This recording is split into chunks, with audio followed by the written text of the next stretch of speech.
econometrics may be defined as the quantitative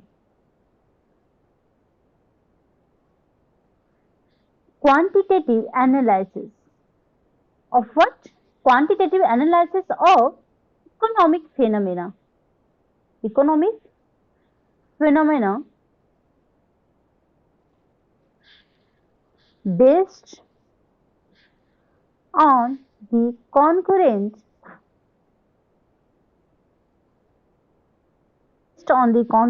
development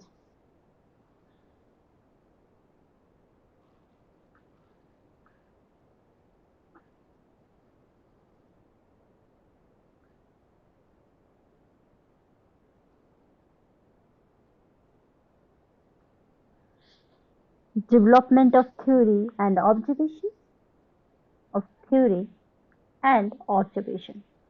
So what is it? So as I written in terms of definition, so we can define the econometrics. Econometrics may be defined as the quantitative analysis of what? किस चीज का quantitative analysis? जो भी हमारी economy में phenomena हो रही है, जो भी इकोनॉमी में, तो जब हम उसे क्वांटिटेटिव एनालिसिस करें तो वो क्या होता है? इकोनोमेट्रिक्स कहलाता है. ठीक है. Now if we define econometrics on the second hand, if we define the econometrics, then we can say econometrics is concerned with the empirical verification. What is empirical verification? Okay, empirical verification of economic theory or law. जब भी हम economic theory और economic law को जब इंपेरिकली verify करें तो उसे हम क्या कहते हैं? Econometrics. I hope it is clear what is the concept or what does it mean, the term econometrics. Okay, now moving ahead, again we can say in one word we can define econometrics in another terms. So econometrics is what? Amalgam of what? तीन चार चीज आती है. ठीक है. जब economic theory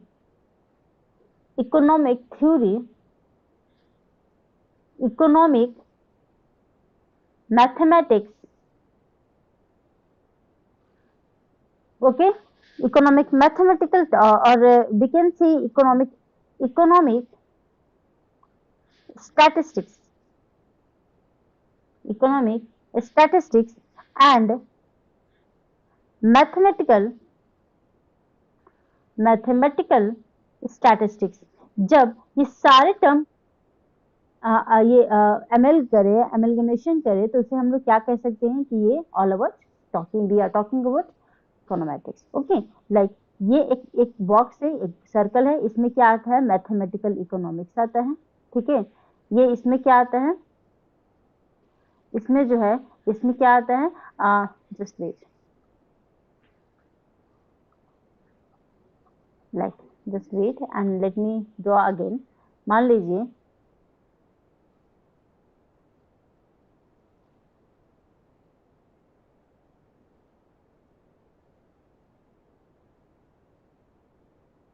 ठीक है. इसमें क्या आ गया? Economic mathematics. इसमें आ गया इकोनॉमिक थ्योरी. इसमें क्या आ गया? स्टैटिस्टिक्स. ठीक है. इसमें एक और टर्म आ गया. ठीक है. Economic theory. तो जब सारे टर्म को हम एक पॉइंट में, ये एक क्या हो गया? कॉमन पॉइंट हो गया कि ये इसमें भी आ गया, इसमें भी इकोनॉमिक मैथमेटिक्स भी आ गया, इकोनॉमिक थ्योरी भी आ गया, इकोनॉमिक स्टैटिस्टिक्स भी आ गया, इकोनॉमिक मैथमेटिक्स, या हम लोग कह सकते हैं मैथमेटिकल इकोनॉमिक्स. तो जब ये सारे टर्म एक पॉइंट में, एक बॉक्स में आ जाए तो इस टर्म को हम लोग क्या कहते हैं? This is what? Econometrics. Okay, econometrics. I hope it is clear that. Now अब थोड़ा देखते हैं कि रिग्रेशन क्या होता है. क्योंकि हम लोग इसमें इकोनोमेट्रिक्स में पहला चैप्टर है regression. So we will study all about regression. What is regression? What is the equation of it? And what is population regression function? What is sample regression function? And many more. Okay. So we will study in this. So let me tell you the term regression. So regression is what? We can define regression to, it refers to the, or we can say, if we predict the value of y, that is dependent variable, okay, dependent variable on the basis of x variable, that is independent variable, x variable that is independent variable, ठीक है। तो इसे हम लोग क्या कहते हैं, regression कहते हैं। ये रिग्रेशन किसने दिया था, फ्रांसिस ने दिया था, गैल्टन, ठीक है। ये रिग्रेशन फ्रांसिस गैल्टन ने दिया था, ओके। नाउ हम लोग थोड़ा यहां से पढ़ते हैं, क्योंकि हम लोग बुक से ही थोड़ा देखेंगे कि क्या होता है रिग्रेशन, ठीक है। रिग्रेशन हम लोगों ने देख लिया, रिग्रेशन हम लोगों ने देख लिया। अब हम लोग देखते हैं यहां से,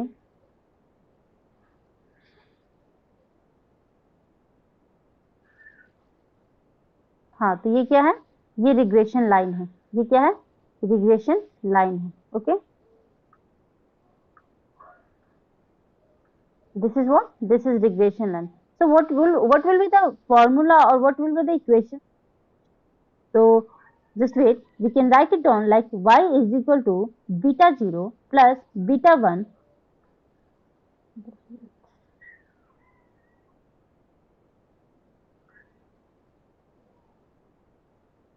So y is equal to, we can like this, y is equal to beta 0 plus beta 1 x. So this is what? This is showing vertical intercept, okay? Vertical intercept. What does it mean, vertical intercept? Vertical आप line में देख रहे होंगे कि ये जो हमने line बनाया है,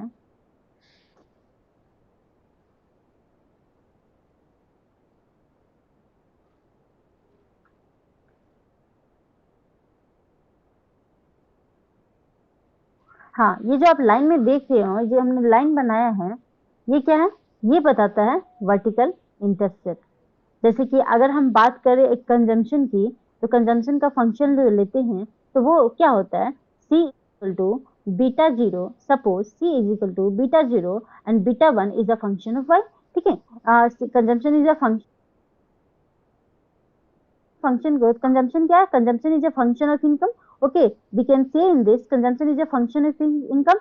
यहाँ पे बीटा 1 क्या है, ये एज कह सकते हैं कि हम एमपीएस ले रहे हैं, ये एमपीसी ले रहे हैं, मार्जिनल प्रोपेंसिटी टू कंज्यूम, जिसको हम लोग स्लोप बोलते हैं, ठीक है। तो ये स्लोप हो गया और ये क्या हो गया, वर्टिकल हो गया। लेंगे this is what, slope, this will comes in slope, but this is what, vertical intercept, ठीक है। This is vertical intercept.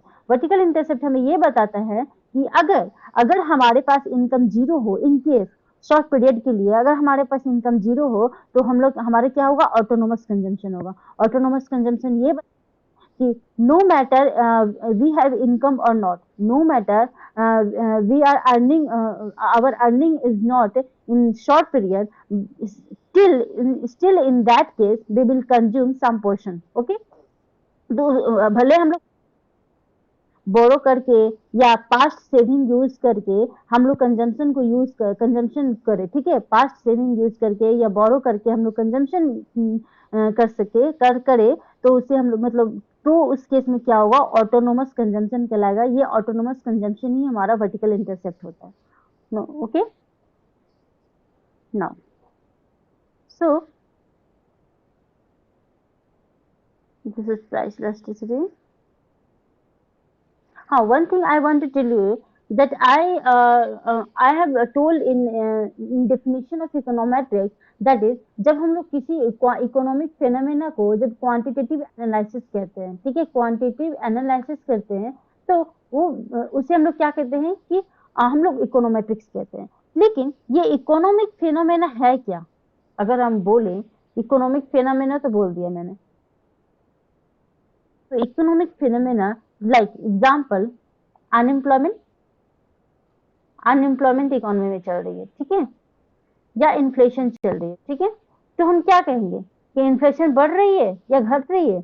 इस प्रॉब्लम को टैकल आउट करने के लिए हम लोग क्या करेंगे, क्वांटिटेटिव या on the basis of magnitude हम इसे देखेंगे कि कितनी सी बढ़ रही है और कितनी सी घट रही है, so that it makes easy for us to bring policy to in order to cut down the rate of unemployment, in order to cut down the rate of inflation. Okay, so there are so many problems, there are so many problems just hovering in the economy, so that will comes in economic phenomena. वो क्या होता है, economic phenomena कहलाता है।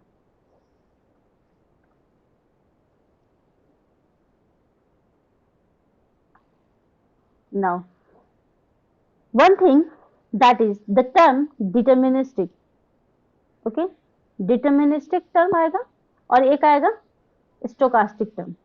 let me tell you that and stochastic, what does it mean?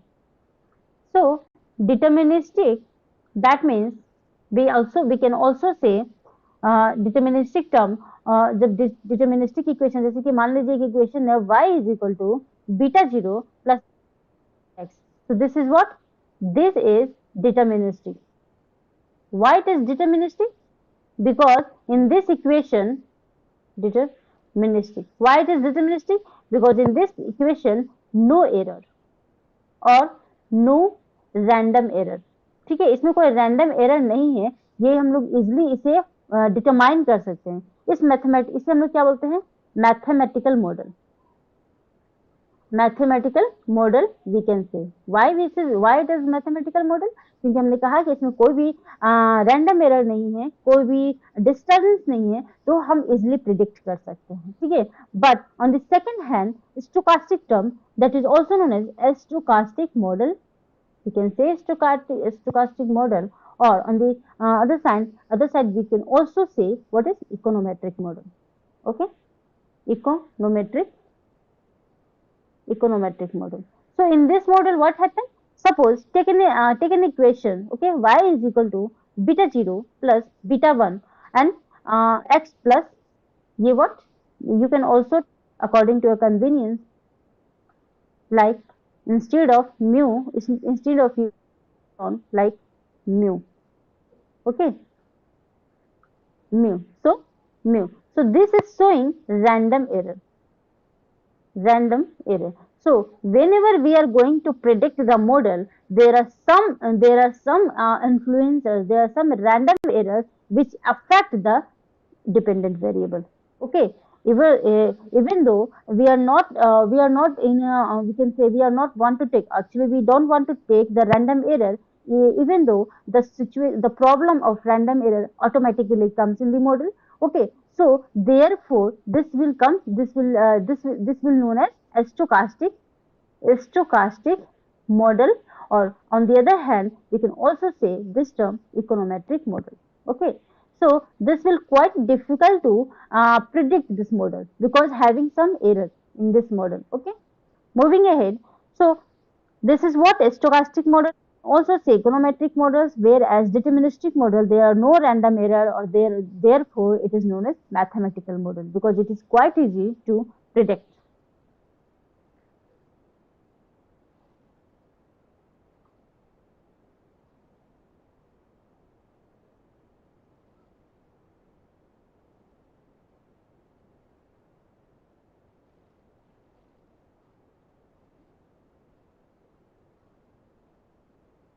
Now regression versus correlation, यहाँ थोड़ा देख लेते हैं रिग्रेशन वर्सेस कोरिलेशन में क्या अंतर है। तो मैंने बताया, थोड़ा समझा दो कि रिग्रेशन क्या होता है, जब हम y की वैल्यू को प्रेडिक्ट करें, y की वैल्यू को प्रेडिक्ट करें on the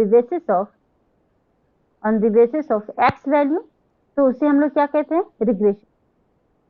end whereas we can also say correlation, जब हम कोरिलेशन की बात करें तो जब हम x की वैल्यू अगर बढ़ रहा है और उस x की वैल्यू को बढ़ने की वजह से y की वैल्यू घट रही है, तो ये क्या कह सकते हैं कि एक रिलेशन बता रहा है between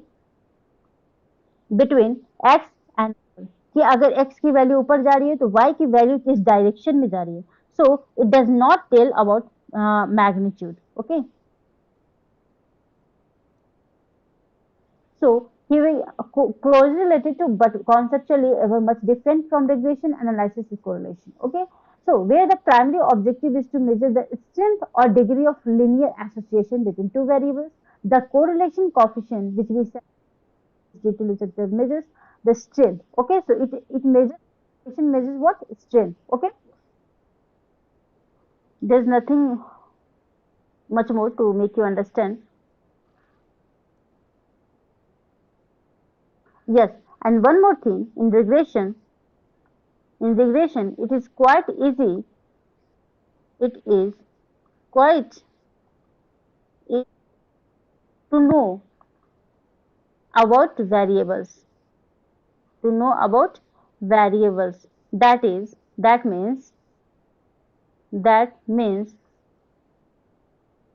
who who is dependent variable and who is independent. कौन independent है, कौन dependent बता सकते हैं, but in correlation, in not able to tell which one is dependent and which one is independent variable. Is it so? आगे बढ़ते हैं. अब थोड़ा देख टर्मिनोलॉजी एंड नोटेशंस कि डिपेंडेंट वेरिएबल को और क्या क्या नाम से जाना जाता है. तो डिपेंडेंट वेरिएबल को हम लोग डिपेंडेंट वेरिएबल हो गया, दूसरे साइड जो in right hand side equations में होता है जिसको एक्स बोलते हैं, इसको वाई बोलते हैं. तो इस वाई को हम लोग डिपेंडेंट वेरिएबल और एक्स को हम लोग एक्सप्लानेटरी वेरिएबल बोलेंगे. On the below, it can also be said like explained variable, and x variable को वेरिएबल बोल सकते हैं. y वेरिएबल को हम लोग प्रिडिक्टेंट वेरिएबल और x को प्रिडिक्टर वेरिएबल. रिग्रेशन, इसको हम लोग रिग्रेशर बोलेंगे, इसको हम लोग रेस्पॉन्स बोलेंगे और इससे हमें स्टिमुलस बोलेंगे. इससे हम लोग एंडोजेनियस भी बोल सकते हैं y को, और हम लोग x को एक्सोजेनियस भी बोल सकते हैं. y वेरिएबल को हम लोग आउटकम भी बोल सकते हैं और x को कोवेरिएट भी बोल सकते हैं. इसे हम लोग कंट्रोल्ड बोलेंगे, तो इसे हम लोग कंट्रोल बोलेंगे. Okay. there are so many names of dependent and independent variable, so don't be confused further. अब होता है एक वन इक्वेशन मॉडल और single equation model. Equation model जब वन वेरिएबल की बात करें, one variable on both the sides, like y is equal to beta x1. So this is what? This is single, or this is single equation model. Okay.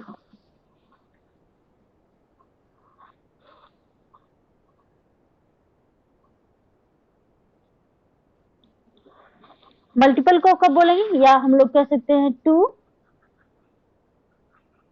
Equation model. इसे हम लोग क्या बोलेंगे, इसे हम लोग एक और बोल सकते हैं, और मल्टीपल रिग्रेशन मॉडल. ठीक है, मल्टीपल रिग्रेशन मॉडल. इसे जब when we take or when we study more than two variables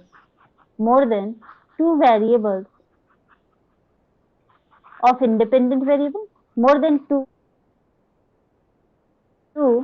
independent variable. ठीक है, जब दो से अधिक इंडिपेंडेंट वेरिएबल को लेकर स्टडी करते हैं, तो उसे हम लोग मल्टीपल रिग्रेशन मॉडल कहते हैं या टू इक्वेशन मॉडल कहते हैं. Okay. Now another term that is cross sectional model, cross sectional time series, cross sectional and on the other hand time series data. ये क्या है, थोड़ा इसके बारे में देखते हैं. क्रॉस सेक्शनल ये कहता है कि when भी study of different and different entity or we can say individuals on the particular time period. ठीक है, तो उसे हम लोग क्या कहेंगे, क्रॉस सेक्शनल डेटा। मैं बता दूं, क्रॉस सेक्शनल डेटा जो है ये शॉर्ट टर्म के लिए आता है, शॉर्ट टर्म के लिए आता है। वेयर एज टाइम सीरीज की बात करूं, टाइम सीरीज डेटा ये किस लिए आता है, ये लॉन्ग रन के लिए आता है, लॉन्ग रन कॉन्सेप्ट में है। ये क्या कहता है कि when the study individuals, particular individuals, not only individuals, particular individuals over a period of time, over a period of time. Now let me give an example over here so that it makes easy to understand you, okay, the difference between cross sectional and time series. So in cross sectional, let me take an example. Suppose if I take income of rich people, consumption people, okay, or we can say expenditure or savings, whatever, but in 2020 अगर सिर्फ 20 की बात करूं कि 2020 में अमीर लोगों की कंजम्पशन क्या थी, इनकम की थी, सेविंग्स क्या है, तो ये अलग अलग एंटिटी हो गया। ठीक है, तो ये हम लोग कहेंगे क्रॉस सेक्शनल होगा। ठीक है, बट अगर हम टाइम सीरीज की बात करें तो हम लोग कहेंगे कि एक पर्टिकुलर लाइक जीडीपी की बात करूं, ठीक है, जीडीपी की बात करूं कि 2007 में कितना था, 2008 में, 2009 में कितना था, 2010 में कितना था, 12 में कितना था, 13 में क्या क्या, तो over a period comes in time series data. Understood?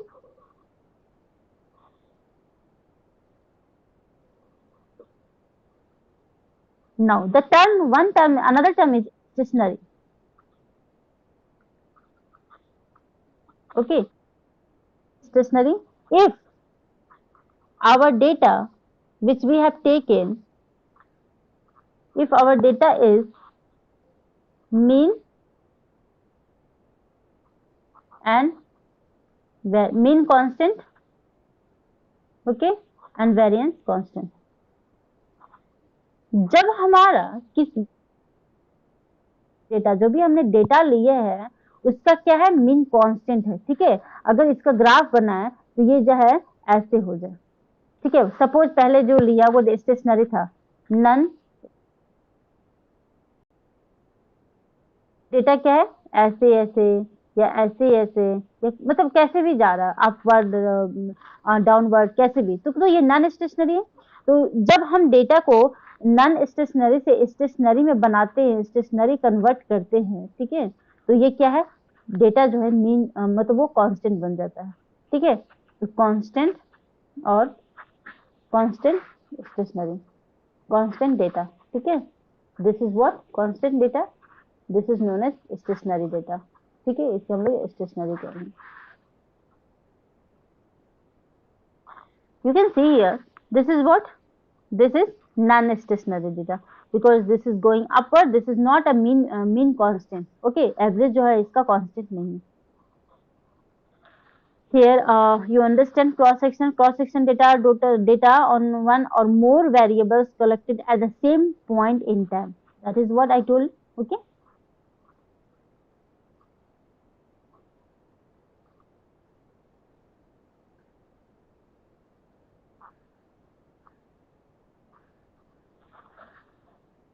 So this, I think this is enough about all about the first chapter about basic econometrics.